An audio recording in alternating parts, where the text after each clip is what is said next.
मुसळ विधानसभेतील समाविष्ट गावांना जो खरा न्याय दिला ते आदरणीय आमदार महेशदादा लांडगे यांच्या मार्गदर्शनाखाली सर्व महायुतीतील पदाधिकाऱ्यांच्या उपस्थितीमध्ये आज आपल्या कुदळवाडी भागामध्ये हा कोपऱ्या सभेचं आयोजन या ठिकाणी करण्यात आलेले आहे.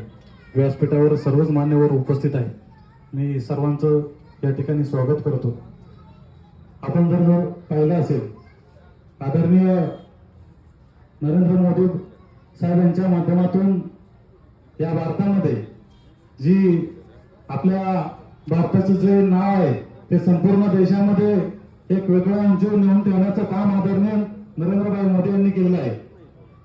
जर आपण बाहेर देशामध्ये गेलात तर आपण आपली जी आर्थिक प्रगती असेल, आपला जो बाहेरच्या देशामधील दरार आहे तो निर्माण करण्याचं काम आदरणीय नरेंद्रभाई मोदींनी केलेलं आहे.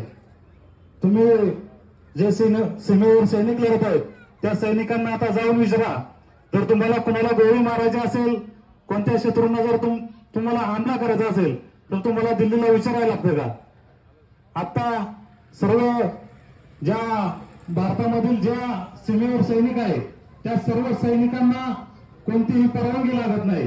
त्यांच्यावर जर हल्ला केला तर परत हल्ला करण्याची परवानगी आदरणीय नरेंद्रभाई मोदी यांनी त्यांना दिलेली आहे.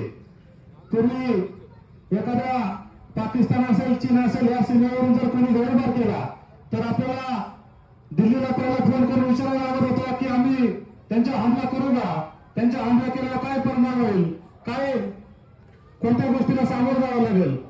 परंतु देशाचे पंतप्रधान आदरणीय नरेंद्रभाई मोदी यांनी सर्व जवानांना, सर्व अधिकाऱ्यांना सूचना दिल्या की गोळीचं उत्तर हे गोळीनेच दिलं पाहिजे. आपण मागं निवडून आपल्याला जर शत्रू चाल करून येत असेल तर आपण देखील त्यांच्यावर चाल करून गेलं पाहिजे. आपण जर पाहिलं असेल की आत्ताच्या काळामध्ये कुठेही बॉम्बस्फोट होत नाही, कुठेही दहशतवादी हल्ले होत नाही. सर्व बाहेरचे देश सर्वांना नरेंद्र मोदी बद्दल आदरयुक्त भीती निर्माण झालेली आहे.